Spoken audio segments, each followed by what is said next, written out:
Assalamualaikum warahmatullahi wabarakatuh. Baiklah, kami dari kelompok 4 akan menampilkan hasil presentasi kami yang berjudul Pengaruh Penting Air Terhadap Transport yang Terjadi pada Siklus Hidrologi. Kami terdiri dari 3 orang,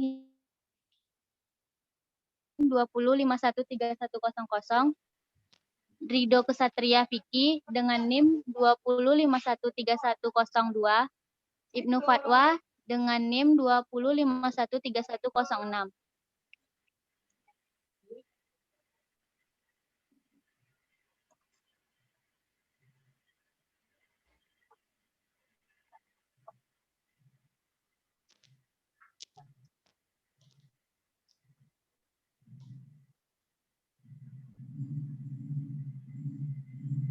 Baiklah, di sini ada siklus hidrologi. Pengertiannya, siklus hidrologi adalah rangkaian tahapan-tahapan yang dilalui air dari atmosfer ke bumi dan kembali lagi ke atmosfer.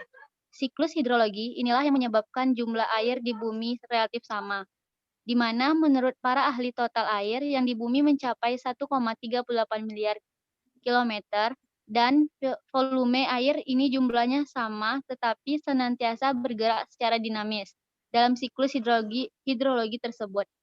Pemanasan air laut oleh sinar matahari merupakan kunci proses siklus hidrologi tersebut dapat berjalan secara terus-menerus.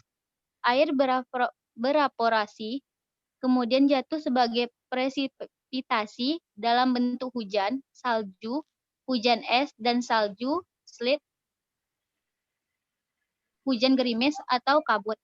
Pada perjalanannya, beberapa presipitasi dapat berevaporasi kembali ke atas atau langsung jatuh yang kemudian diintersepsi oleh tanaman sebelum mencapai tanah. Setelah mencapai tanah, siklus hidrologi terus bergerak secara terus-menerus. Untuk membentuk suatu siklus hidrologi tersebut tercapai beberapa proses yang terjadi di dalamnya, antara lain: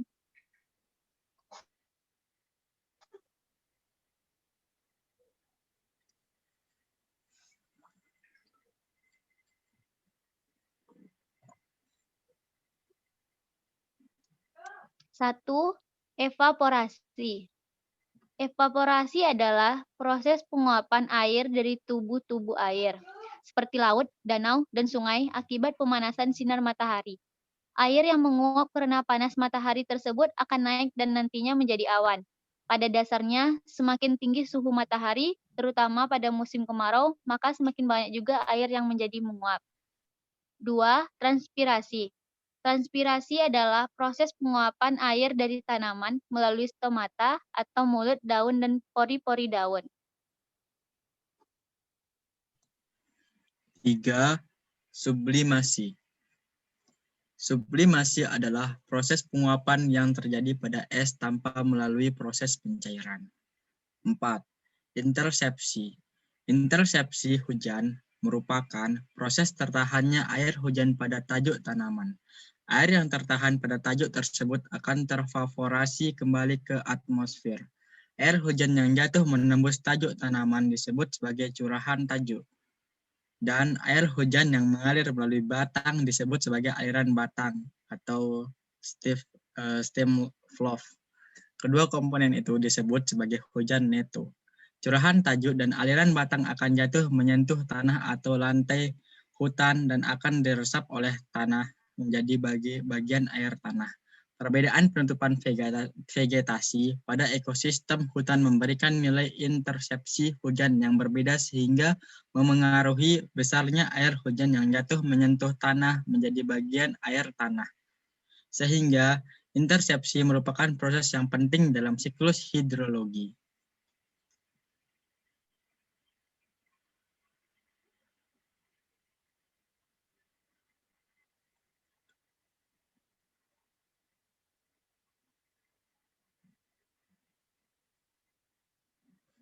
Lima, kondensasi. Kondensasi, proses siklus hidrologi yang satu ini menampakkan perubahan wujud uap air menjadi titik-titik air di atmosfer, sehingga terbentuklah awan. Proses ini terjadi karena pengaruh rendahnya suhu udara di ketinggian atmosfer tertentu. 6. Adveksi. Adveksi adalah proses pergerakan butiran air dalam bentuk awan secara horizontal dari satu tempat ke tempat lain. Proses ini terjadi karena pengaruh angin. 7. Presipitasi. Presipitasi adalah proses turunnya air ke permukaan bumi dalam bentuk hujan. Jika presipitasi terjadi di daerah yang bersuhu rendah, maka presipitasi akan menghasilkan hujan salju.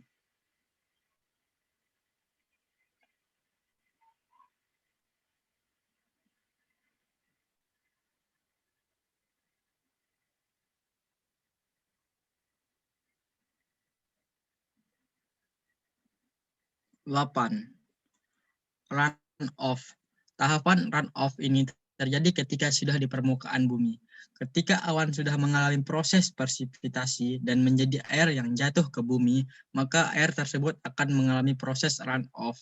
Runoff atau limpasan ini merupakan proses pergerakan air dari tempat yang tinggi menuju ke tempat yang lebih rendah yang terjadi di permukaan bumi. Pergerakan air tersebut dapat terjadi melalui saluran-saluran seperti saluran got, sungai, danau, muara sungai, hingga samudera. Proses ini menyebabkan air yang telah melalui siklus hidrologi akan kembali menuju ke lapisan hidrosfer bumi. 9. Infiltrasi.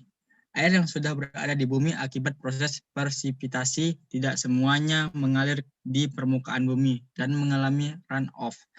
Sebagian dari air tersebut akan bergerak menuju ke pori-pori tanah, merembes dan terkumulasi menjadi air tanah sebagai air yang merembes. Ini hanyalah sebagian kecil saja. Proses pergerakan air ke dalam pori-pori tanah ini disebut sebagai proses infiltrasi.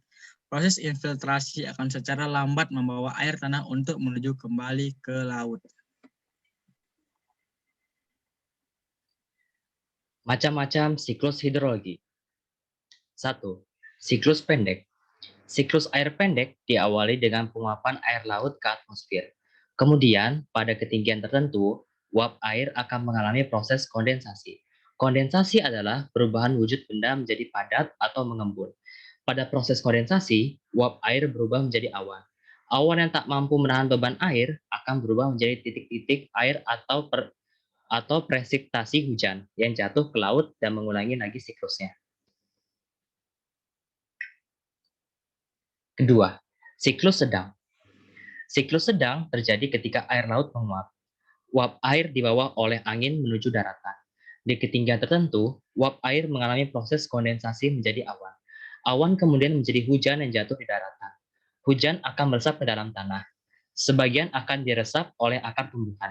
Sebagian lagi akan terbawa oleh air permukaan seperti sungai dan parit. Lewat saluran-saluran air itu kembali ke laut.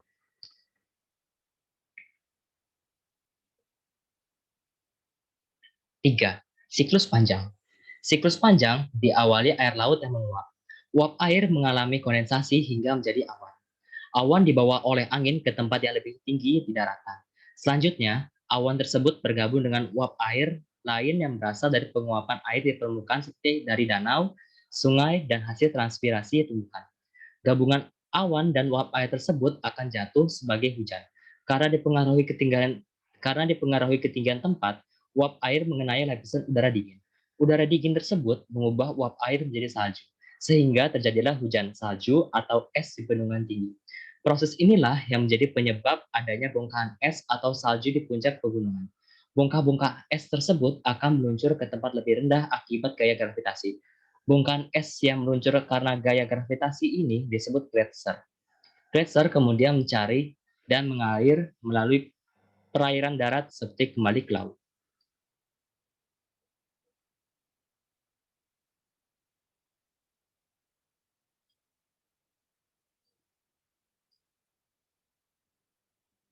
Ya, Baiklah,